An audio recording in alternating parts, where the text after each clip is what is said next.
ગુજરાતભરના તાજા અને સચોટ સમાચાર મેળવવા માટે અમારી રાષ્ટ્રીય સમાચાર ચેનલને સબસ્ક્રાઇબ કરો અને બેલ આઇકન પર ક્લિક કરો।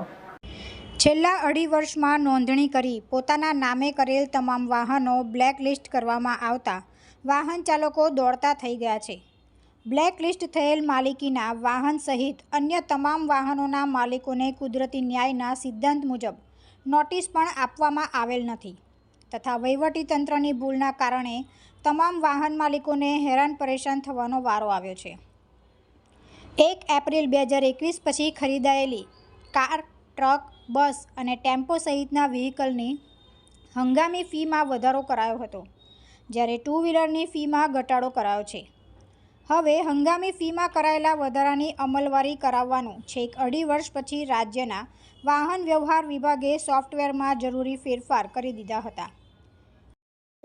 ગુજરાત સરકારના વાહન વિભાગ દ્વારા જે પ્રકારની ગંભીર બેદરકારીને કારણે ગુજરાતના 10 લાખ વાહન ચાલકો એનો ભોગ બનવાનો વારો આવ્યો છે।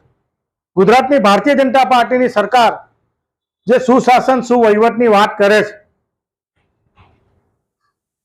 1 એપ્રિલ 2021 પછી ગુજરાતમાં જે પ્રકારના ખાનગી વાહનો હોય, મોટરસાયકલ હોય, ટુ વ્હીલર હોય, એ ખરીદેલા વાહન ચાલકોના રજીસ્ટ્રેશન એના નામે થયા પછી એની રજીસ્ટ્રેશન 240 રૂપિયા જેવી ફી નજીવી બાકી હોવાનું બતાવીને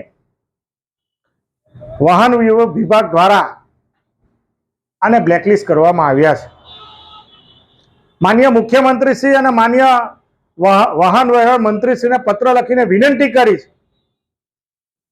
કે કેન્દ્ર સરકારનો જે પરિપત્ર છે એ પરિપત્રનું અમલીકરણ કરવામાં, એ સોફ્ટવેર અપગ્રેડન કરવામાં આ વિભાગના કયા અધિકારીની ગંભીર બેદરકારી છે અને એનો ભોગ જો સામાજિક રીતે સંકળાયેલા ડોક્ટર હોય, વકીલ હોય કે બીજા અન્ય આગેવાનો, મારું પોતાનું વાહન પણ જ્યારે બ્લેકલિસ્ટ થતું હોય અને બીજા વાહન ચાલકોને આજે પણ ખબર નથી કે પોતાનું વાહન બ્લેકલિસ્ટ છે, એ પ્રકારની પરિસ્થિતિમાં લાવવાનું કામ આ વિભાગના કયા અધિકારીની જવાબદારી છે, એની સામે પગલાં લેવાને બદલે આ બેદરકારીનું લગભગ અઢી વર્ષ પછી કેવી રીતે એમને ખબર પડી કે 240 જેવી રજીસ્ટ્રેશનની ફી કેમ બાકી રહી ગઈ।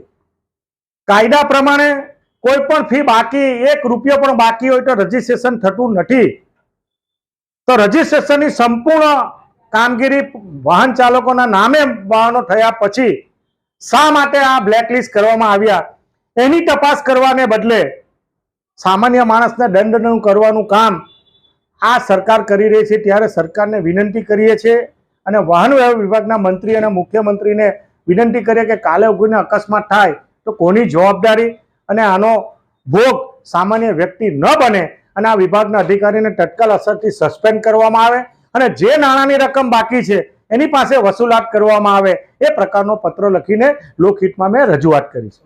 જે વાહનો બ્લેકલિસ્ટ કરવામાં આવ્યા હતા તે તમામ વાહન માલિકો દ્વારા વાહન ખરીદી કરતી વખતે ડીલરો મારફત વાહનના રજીસ્ટ્રેશન માટે જરૂરી સરકારના નીતિ નિયમો મુજબના તમામ વેરા ભરપાઈ કરી દેવામાં આવ્યા હતા।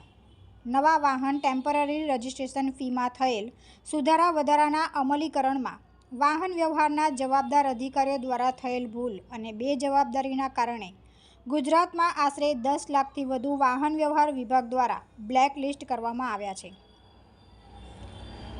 તુલસી શર્મા સાથે રાષ્ટ્રીય સમાચાર, સુરત।